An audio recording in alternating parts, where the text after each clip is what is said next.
तो दोस्तों आज स्टॉक मार्केट में एक अच्छी तेजी देखने को मिली है, लेकिन दिक्कत की बात क्या है कि जो प्रॉब्लम चल रही है यूएस ईरान को लेकर, अभी मार्केट उसी से डिराइव हो रही है। वहां से कुछ अच्छी बात आती है तो मार्केट में तेजी देखने को मिल जाती है, कुछ नेगेटिव चीज आती है मार्केट में गिरावट आ जाती है, और बिल्कुल मार्केट फॉलो कर रही है इसी चीज को। अच्छी न्यूज बुरी न्यूज सिर्फ उसी पे मैटर कर रहा है, क्योंकि जो रिजल्ट्स हैं वो फ्लैट आ रहे हैं, बहुत ज्यादा कुछ उछाल शेयर्स में जो प्रॉफिट्स है और सेल्स में नहीं देखने को मिल रहा है।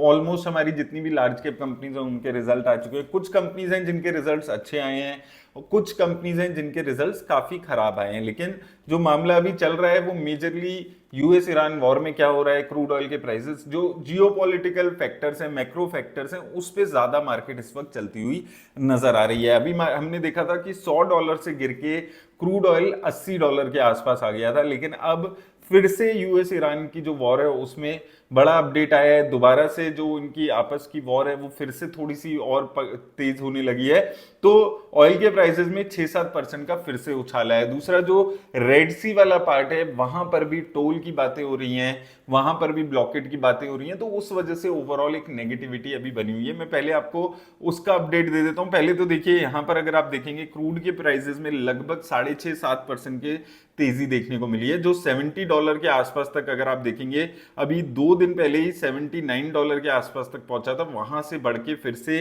$84 को क्रॉस कर गया है। $90 के आसपास ब्रेंट के प्राइसेस यहां पर आ गए हैं।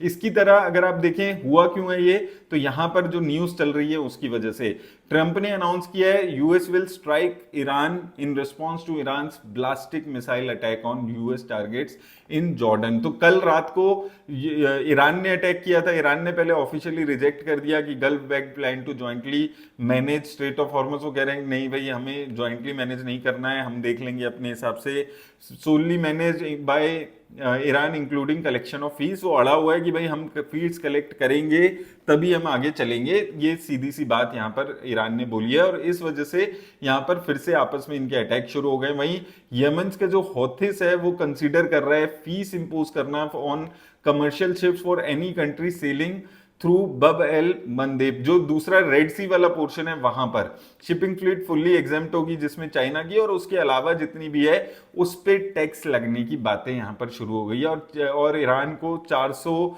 चाइनीज मैनपैड यहां पर मिलने वाले हैं। ये सारी चीजें चल रही हैं। और इसके अलावा अगर आप देखेंगे कल इन्होंने सुबह अनाउंस कर दिया था कि ईरान की जो बैलिस्टिक मिसाइल वेव है और वो जॉर्डन पे आज उन्होंने हमला किया है। उसकी वजह से अब अगर आप देखें क्रूड ऑयल के प्राइसेस जो हैं वो 5% बढ़ गए हैं, और ईरान ने फिर बोला है fully prepared for all out war. तो देखिए ईरान पीछे नहीं हट रहा है, सीधी सी बात है।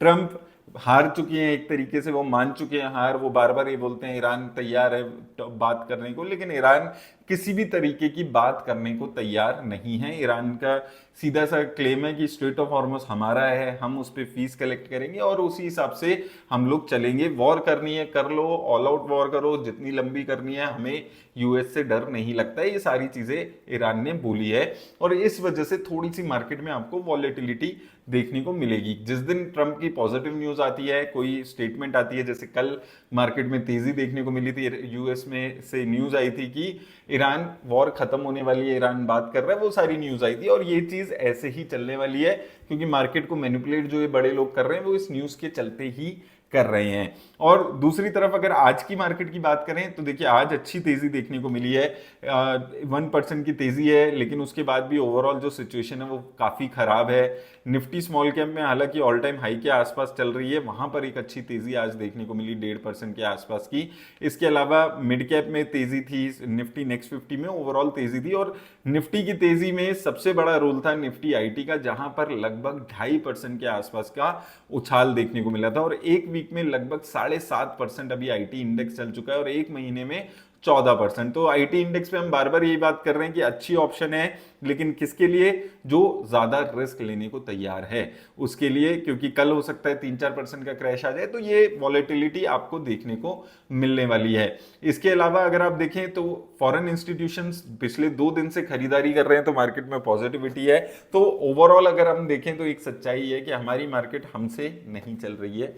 फॉरेन इंस्टीट्यूशंस पैसा लगा रहे हैं तो अच्छी बात आ रही है, ट्रंप पॉजिटिव न्यूज दे रहा है तो अच्छी बात आ रही है, और वहां से मार्केट ज्यादा मूव कर रही है। और यही चीज आपको अभी कुछ टाइम और देखने को मिलेगी, जब तक हमारी कंपनीज में प्रॉफिट्स में सेल्स में वो स्ट्रेंथ देखने को नहीं मिलती है। और यही एक सच्चाई है इंडियन मार्केट की। पहले भी यही था लेकिन मान नहीं रहे थे लोग, अभी भी यही सच्चाई है। अब इसके ऊपर से अगर म्यूचुअल फंड ने पैसा निकाल लिया तो बहुत ही बुरा हाल भी आने वाले टाइम में हो सकता है। तो ये चीजें हैं, अपडेट आपको रेगुलरली करता रहूंगा। उम्मीद है आपको हेल्प मिल रही है वीडियो से। धन्यवाद।